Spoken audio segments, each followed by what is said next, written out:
I finally escaped from my folks. I took the night train to the big city. My dream was waiting for me here. A luxurious life. Like the cool TikTokers. In the morning, I met with a realtor and I gave him all the saved money. Half an hour later, I was at the door of the rented apartment. I rented the shack for the first time. Soon I would definitely get rich, and I would move to downtown in anticipation. I put the key in the lock, but it didn't fit. Weird. Then the door swung open. A man was staring at me from the apartment. I don't understand anything. I immediately called a realtor, but he didn't answer. And then I realized I got cheated. I wanted to cry out of desperation. I was left on the street in a strange city. No money, no roof over my head. I had to find a job. There was no question of returning to my parents. To return meant to admit defeat. They kept saying all the time I was not ready. Wandering the streets, I almost gave up. But I suddenly saw an ad looking for a housekeeper for an 80-year-old grandmother. Housing is provided. This was a chance, or I would just stay on the street. I went to the specified address. The door was opened by an arrogant guy named Steve, who claimed to be Miss Matson's nephew and said he was staying with her. After that, Steve called me into the house and told me not to touch anything. What a nasty guy. As I stepped through the door, I was stunned. It was a real millionaire's mansion, with Italian furniture and expensive vases everywhere. What a luxury! The perfect mansion for TikToks! Steve had told me right away that Miss Matson was a millionaire and that I needed to keep an orderly house and keep an eye on her so she didn't get hurt. In return, I would get a big salary and a room in the mansion. Awesome! In just a month, I would be able to afford a rented apartment in the downtown and branded clothes. I quickly agreed and signed the contract. Steve went out on business and finally told me to introduce myself to the hostess, Miss Matson. Well, I went into the living room and suddenly there was a shot. Pain shot through my shoulder, and in a panic, I threw myself behind the sofa, knocking over a statue. What the hell? Then I noticed the paint on my shoulder. It was a paintball. Come out, little thief, I heard. Peeking out cautiously, I saw an old woman with a paintball gun. And then she shot me again. Was she crazy? I shouted that I was actually her new housekeeper. But the old woman grinned strangely and pressed a button on the wall. What's that for? At the same moment, the security guards broke into the house. They instantly pinned me down. Wait, you got it all wrong. It was this old lady who was shooting. But the big guys dragged me to the police station. I had to sit in a dirty cell for 2 hours until Steve came for me. He said something to the cops, and they let me go. I thanked Steve, but said I wouldn't work for this crazy old woman. Then Steve gripped my arm tightly. He hissed that I had smashed an expensive statue and owed Miss Matson a lot of money. So either I would pay now or I would work it off. Why was I so unlucky? I was beginning to hate that old woman. Steve gave me a ride back and told me to clean the mansion floors. But I quickly gave up on cleaning. I turned on the live in TikTok and began to show the rich mansion to my followers. Look how cool I live. But then the Millionaires came into the living room. And the live ended. Damn it. She said that the servant should fulfill all her whims. Today, she wanted to have exotic animals in her house. For example, snakes. What? There was nothing to do. I found animators with snakes on the web. And they were at the mansion for dinner. The sight of the snakes made me sick. But for Miss Matson, the snake was a delight. While the animators ate snacks in the kitchen, Miss Matson examined the creeping reptiles. What a pity that they are a captive, she wailed. And suddenly the Millionaires opened the lid of the terrarium. What was she doing? The snakes instantly spread all over the house. Miss Matson ran after them with a squeal of joy, leaving me alone. And then Steve came home. When he saw the snakes on the floor and me at the empty terrarium, he started shouting at me and told me to catch them all quickly. I shuddered at the thought of the slimy reptiles, but there was no way out. I took a couple of mops from the back room and went to look for these creatures, but they were everywhere, under curtains, under the sofa, in vases. Suddenly, one of them fell from the chandelier, right on my face. I almost died of fright, but I quickly threw it into the terrarium. As a result, all the cattle were locked up again. But Steve was still furious. He threatened me with the police if something like this happened again. Then I would not only have to pay the debt, but also go to prison. Please, no, I begged. If anything happens to Miss Matson, you're screwed. Steve threatened and went back to his room. Evening came and I went to my room, hoping to shoot at least one normal video for TikTok at night. But it was not to be. The old woman called me and ordered me to sing her a lullaby. Seriously? This is madness. After my terrible lullaby, she demanded to close the window. You see, she was cold, but the damn hinges were jammed. The old woman did not let up, and I went outside to try to close the window from the outside, but the draught made the door to the house slam shut. In a panic, I ran to Miss Matson's window, but for some reason, it was closed. That old woman. I rang the doorbell, but of course, no one answered. So be it. In search of shelter, I went through the deserted alleys. But then I was accosted by homeless people. They started grabbing me and asking for money. I barely escaped from them and ran away. I returned to the Mad Millionaires' house in the early morning, and this time, the door was open. Weird. When I went upstairs, I looked into Miss Matson's room and was stunned. It was a mess, and the millionaires herself was nowhere to be found. Oh no. Steve would kill me when he woke up and found out she was missing. My laptop was open on the table, and I ran to it. That's gross. Just recently, the old woman booked a plane ticket, but the flight was in an hour. I called a taxi and rushed to the airport, but the guards wouldn't let me in without a ticket. Heck! And then I noticed that Miss Matson was at the front desk. I lunged for the railing and slid over to her. I already reached the Millionaires when suddenly the guards caught me, and then Matson lied about me being her granddaughter, and they let me go. Wow, why would the Millionaires want to help me? I thanked her, but she said that I was going with her for that. What? Before I knew it, Miss Matson gave me a ticket and we were on the plane. The old woman immediately fell asleep, and I suddenly received an angry text from Steve. What have you done with Miss Matson? Where is she? This was the end. Now it was definitely the end. Upon arrival, I needed to immediately persuade the Millionaires to return. But as soon as the plane landed, the old woman abruptly ran away from me. I ran after her as fast as I could, pushing people aside. But I only caught up with her in the parking lot. She got into the last taxi and drove away. Confused, I looked around. Someone's bicycle was parked nearby. Not believing I was doing it, I jumped on it and followed the taxi. The car soon stopped at the shore. I was sweating profusely, but I caught up with the Millionaires. I was about to yell at her when she took me by the shoulders and spun me around. Look, she said, and then I just forgot about everything. In front of me was the endless ocean at sunset. Is it really nice here? I heard the voice of Miss Matson. I nodded, unable to take my eyes off the ocean. But then I remembered about Steve and said that we should fly back. I still had a debt for the statue to work off, and I didn't want any trouble. The Millionaires replied that this was the first time she had heard of it, but she said she'd sort things out with her nephew if I stayed with her for another day. She always wanted to see the ocean. I thought about it. The offer was tempting, and I agreed. Near the ocean, I could shoot cool videos. But the old woman did not sit still for a minute. We spent the next day jet skiing, eating strange food, and collecting seashells on the beach. It wasn't at all like a rich people's vacation. But surprisingly, I liked it. I felt like I was really living for the first time in years. I was so engrossed that I didn't even shoot anything in TikTok. Miss Matson talked a lot about herself. She participated in dangerous expeditions and jumped with a parachute. Wow, her life was much richer than that of stars in TikTok. The day was over and it was time to go back. But Miss Matson brought a bunch of hipsters and a girl with a scar on her shoulder to me. The Millionaires said that she was going to a punk festival with them. What? But she promised we'd go home. I reminded her of our agreement. But suddenly Miss Matson stopped, fell silent, then swayed and fell to the ground. My God, she fainted! I quickly called an ambulance and we rushed to the hospital. I waited in the waiting room for a long time, all on edge. Finally, the doctor invited me to the room. Miss Matson lay pale on the bed. I was so glad she was alive. I sat down next to her, and Miss Matson sighed and admitted that she had terminal cancer.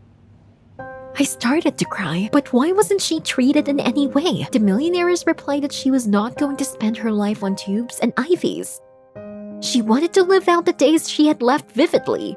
I spent the whole evening talking to Miss Madsen until she fell asleep. She was so grateful to have me by her side, and I felt that during all the time we spent together, I became very attached to her.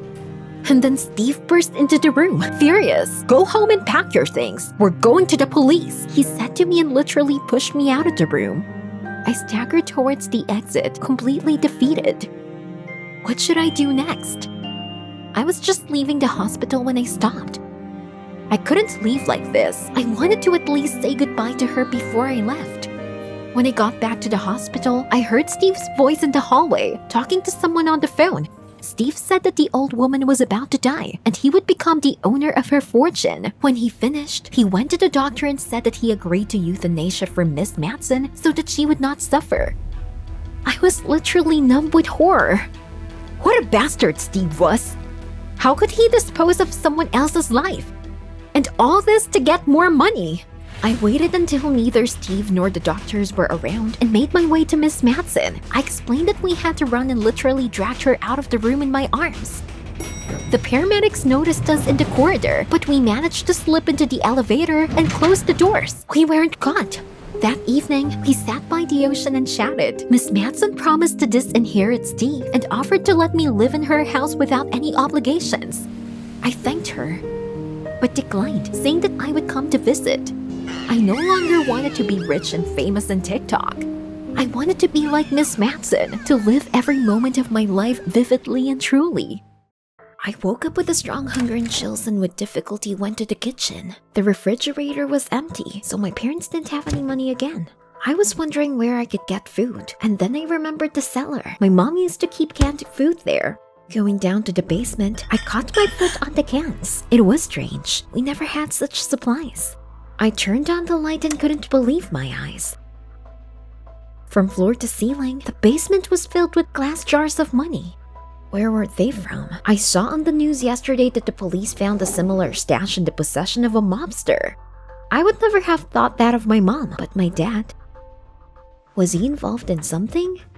My dad used to be very secretive, but lately he had completely stopped communicating with me and my mom. Not long ago, I saw him arguing with someone on the phone, and when my dad noticed me, he got very angry and slammed the door in my face. Did my dad get involved with the mafia? I pushed the bad thoughts away. He was not like that. Dad took care of me.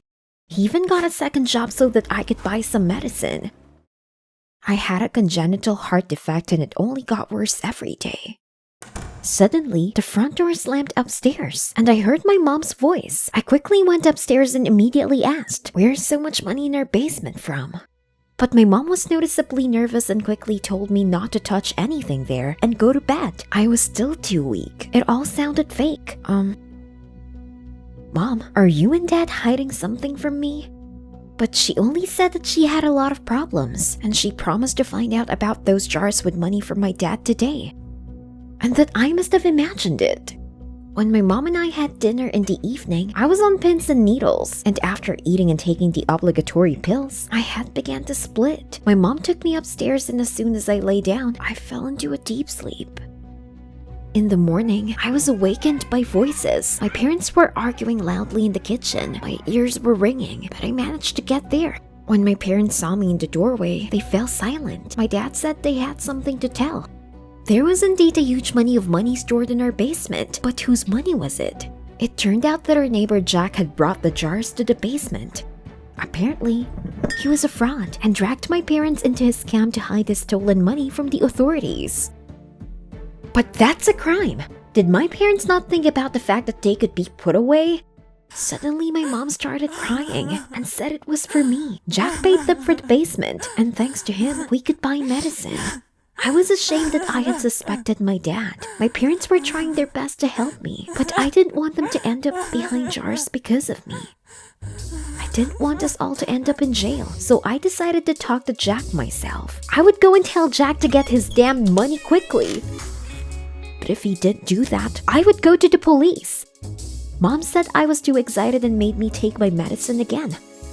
Otherwise, I might have an episode. I dutifully drank the pills, and when my parents left on business, I immediately went to the neighbor. I went to his house and looked in the window. Jack had brought the gym bag into the kitchen, in which something rattled. The jars! That scoundrel hadn't moved everything to our basement yet? My head was spinning with anger, and I stepped back and brushed against the rake by the window. They fell with a crash. I hoped Jack didn't hear me. I looked out the window again, but there was no one in the kitchen. And then, behind me, I heard, "What are you doing here?" It was Jack. He held a huge shovel in his hands. It was too late to retreat, so I blurted out that I would turn Jack into the police. Let him leave my parents alone immediately. He said in amazement that he didn't know what I was talking about. Then he took the candy out of his pocket and handed it to me. "Here, it seems they are your favorite." Favorite? I had never eaten candy in my life. Maybe he wanted to poison me. Terrified, I backed away and ran with great effort toward the house. But Jack didn't follow me. What would that mean? At the fence, I ran into my mom. She was busy in the garden and immediately asked what happened. I shouted that Jack was dangerous and I needed to call the police right away. But Mom said she had no idea what I was talking about. What? We were just talking about money this morning. My mother looked at me with incomprehension. We were poor. We never had any money. What did she mean? I grabbed my mom's hand and dragged her down to the basement to show her the money. Inside, I could barely find a light switch. The light bulb sparked for a long time, and when it finally lit up, the basement was empty. But how? My mom looked at me sadly. Suddenly, I heard footsteps. Someone was coming towards us. It was Jack. He was getting close. The door swung open, and I saw my dad standing in the doorway. He asked me why I was in the basement again. I explained vaguely about the jars, but my dad said I was hallucinating from the new pills, and that I urgently needed to see a doctor. What? Dad, you said it was our neighbor's money. Mom, why aren't you talking? She gently took my arm and pushed me toward the exit. No, what do you want to do with me? I'm not going. Did Jack frighten my parents enough to send me to an asylum just to keep my secret? We needed to get out and run to the police. I would turn Jack into the authorities, and I would make sure my parents didn't go to jail. I ran for the door, but my dad grabbed me tightly. Let me go! I pushed him away and tried to run outside, but my mom had already blocked the front door. I needed another way, and I ran as fast as I could to my room. Dad's footsteps could be heard somewhere below. As soon as I was in my room, I snapped the lock in one motion and rushed to the window. But if I jumped, I might lose consciousness immediately because of my weakness. I was thinking of another way to escape. But suddenly my dad jerked the doorknob and asked me softly why I had closed it. I didn't say anything. And then I heard loud bangs. They decided to break down the door? There was no way out. I climbed onto the windowsill, squeezed my eyes shut, and took a step. I landed badly. I think I hurt my ankle, but I had to hurry. Even if my parents were covering Jack, only I could tell the truth and save them. Running was heartbreaking. My vision blurred, but then I saw the police station ahead. Just a little bit left. Suddenly I heard the roar of an engine. My parents, they're after me. I kept running, trying not to look back. Then the noise of the engine stopped. What happened? At that moment, I was grabbed and dragged back. "Where are you going, daughter?" said the voice in my ear. I tried to pull away, but my strength was gone, and my parents forced me into the car. The locks on the door snapped shut. My mom held me tight all the way, and as we drove up to the house, I saw Jack in the window. He was watering the lawn near the property and stole a glance at me. I think he knew I wanted to turn him to the police. As soon as we arrived, Dad threw me into the basement and locked me in. He said it was all for my own good. I was trembling, and I tried to climb the ladder, but I didn't have the strength. And then I heard a strange voice behind the wall. I was literally paralyzed with horror. What did they want to do to me?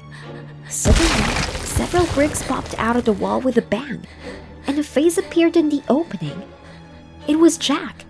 He got to me first. Now I was dead for sure.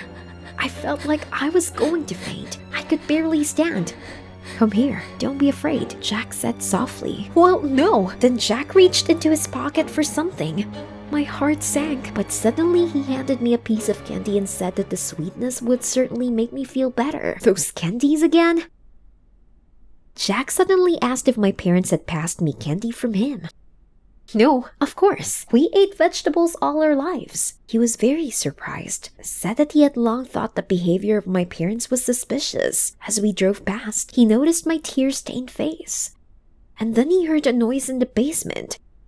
Jack knew that our houses were connected by an underground passageway, so he decided to find out what was going on. Suddenly, I heard the basement door open. It was Dad. After a moment's hesitation, Jack said that we had to run as fast as possible. We barely managed to squeeze into the narrow opening. I was too weak and Jack scooped me up in his arms. From the stale air, my head was getting blurry and I blacked out. The last thing I remembered was a thin line of light ahead. I woke up at Jack's house. Turned out he had already called the police. Mom and Dad were detained and taken to the police station. Who would have thought it would end like this? After that, a long trial began, and I did not understand what was happening. And finally, at the final meeting, I learned the truth. It turned out that all this time, my parents gave me sugar pills, not drugs, so it got worse and worse. And the money that Mom and Dad received from charity funds, they saved it for themselves and hid in the basement. Jack really had nothing to do with it. The police never found those jars of bills. But it wasn't them that bothered me. It was the fact that my closest people were using me to get rich. I couldn't believe it. As a result, my parents were put away for 10 years and I was going to be sent to an orphanage. The doctor also said that I did not have long to live because the funds could not allocate more money for treatment. Life was falling apart right before my eyes.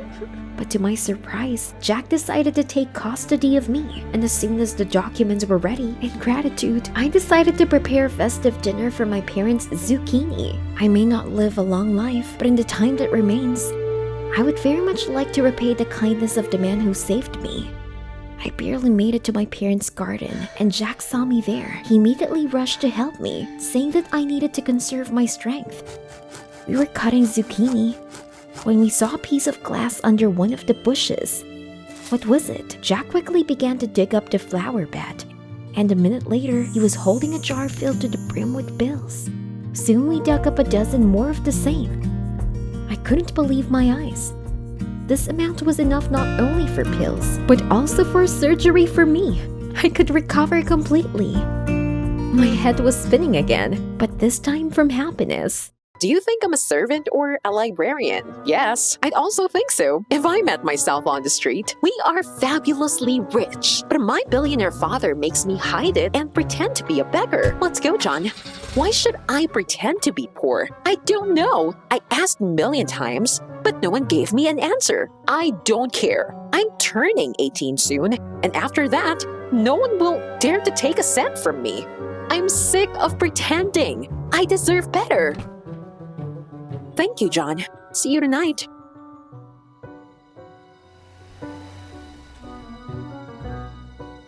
The little girl inside me kept telling me to say, "Hey, John, take me right to the entrance of this cool and rent the most luxurious nightclub for me and my classmates for today."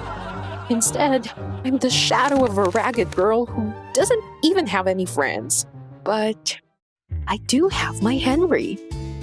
We've been together for a month now. Oh, if he only knew who I really am and that I'm not a loser at all, as many people think, and I would just have to come to school fully armed once, all the guys would be mine in a second. On the day we were supposed to celebrate our 1-month anniversary, I saw him standing in the locker room having a nice chat with Jessica, a cheerleader who always yells at school competitions and puts cotton wool in her bra. Why the hell was he being so nice to her? What can they have in common?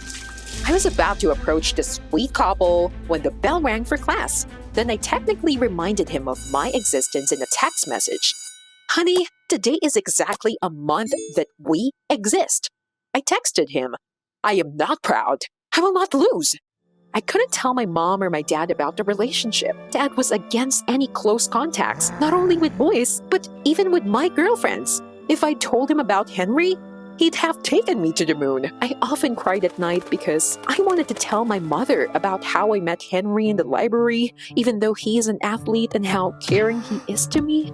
Well, one half of him is, because his other half is completely insensitive, cold, and selfish.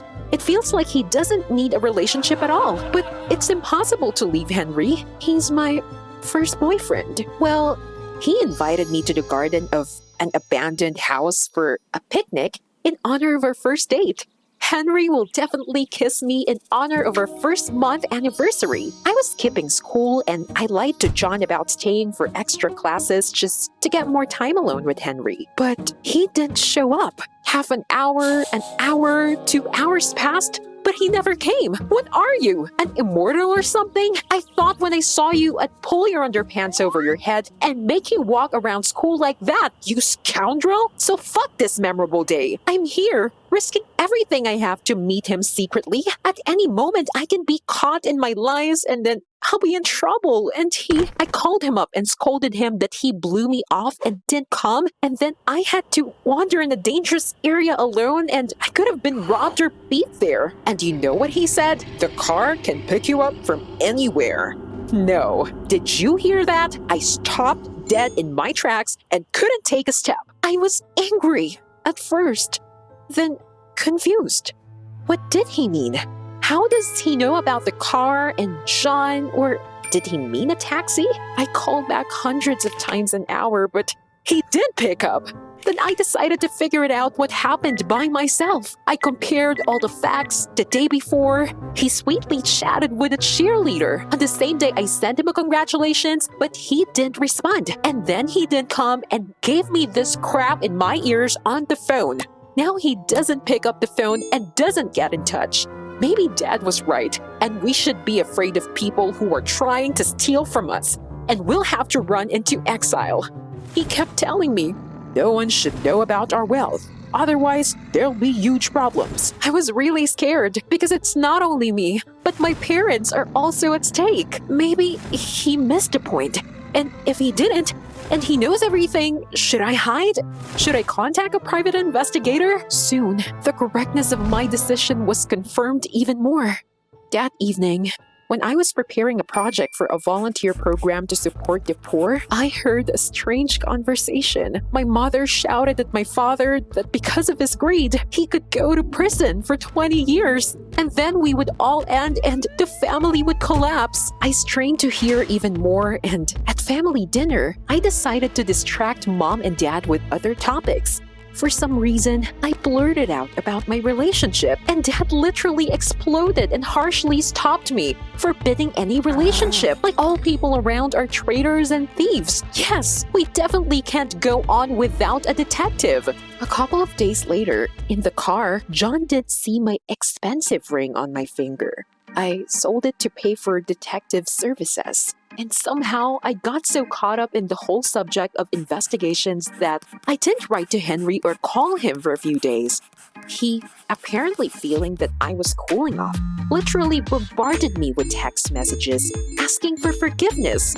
But I was still mad at him. He ruined our celebration. Henry wouldn't let it go. He followed me around and even gave me a huge bouquet of roses in the dining hall in front of everyone. And then he asked for forgiveness for his terrible act. How could I not forgive him? Especially when he began to publicly say how wrong he was and that he wants to only be with me. Of course I was stunned and was blind to everything, especially since he suggested we redo our little date. Feelings overcame me and I didn't want to hide the relationship anymore. When I got home, I poked my dad in the face with the bouquet. He yelled, "What the hell? Who gave you these flowers? Throw it away now!" In response, I called him a maniac coward and ran to my room. In my room, I thought about dropping out of school and running away from all this with my boyfriend when suddenly the detective sent a report. What? Oh no, really?